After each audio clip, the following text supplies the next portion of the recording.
దేవుని కోసం పేదరికాన్ని అనుభవిస్తున్నావా? దేవుని కోసం పేదరికాన్ని అనుభవించి బతుకుతున్నావు, న్యాయంగా బతుకుతున్నావా? నువ్వు దండ్యురాలు, నువ్వు ధన్యుడు. నీ వ్యాపారంలో న్యాయంగా వ్యాపారం చేస్తున్నావా? పక్కోళ్ళేమో దండి కొడుతుర్రా, అయినా వాళ్ళకన్నా నువ్వే దండ్యురాలు. ఇప్పుడు బ్రతికింది బ్రతుకు. నా పేరు సాయిలన్న, నా పేరు సాయిలన్న. నేను ఇన్ని పాటలు పాడి నా సాక్ష్యాన్ని నేను కాపాడుకోకపోతే ఓ మా సాయిలన్న గురించి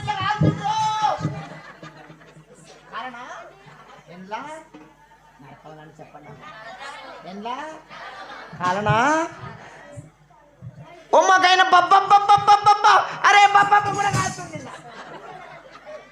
బీసేపులు కాలడా 62 62 32 32 అని పేరు పెట్టుకున్నా, 62 అని పేరు పెట్టుకున్నా, 11 అని పేరు పెట్టుకున్నా, 12 అని పేరు పెట్టుకున్నా. అక్క నీ రంగు నా రంగు బయటపడే రోజు ఒకటి ఉంది. ఇంకా నువ్వు దీపాన్ని ఆర్పకపోతే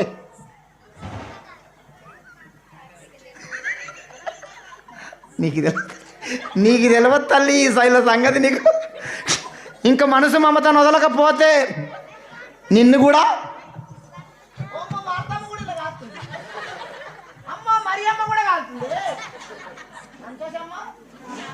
రూతమ్మ, పేతురు, మోసే, నువ్వు మోసే అని పేరు పెట్టుకున్నా, పేతురు అని పేరు పెట్టుకున్నా, యాకోబు అని పేరు పెట్టుకున్నా, దావీదు అని పేరు పెట్టుకున్నా.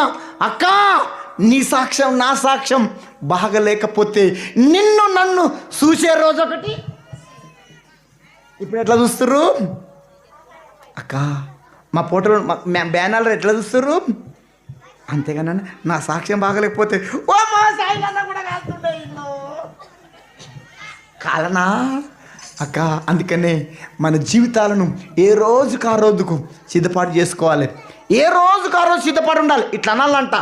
రేపు యేసు ప్రభు ఈ రాత్రి రెడీ వస్తున్నా, రెడీ నేను వస్తా రెడీగా ఉండాలి. ఎట్లా? వెనక మళ్ళీ మూటలు ఉండొద్దు. ఏ మూటలు? బంగారం అనే మూట, బ్యాంక్ బ్యాలెన్స్ అనే మూట ఉంటే పోతుందా? నువ్వు వస్తావు కానీ మూట ఇట్లుండాలి. రెడీ నేను వస్తా. ఈ మూట ఉంటే రానిది. మూట క్రైస్తవులకు ఎక్కువ మూటలు ఉండొద్దు.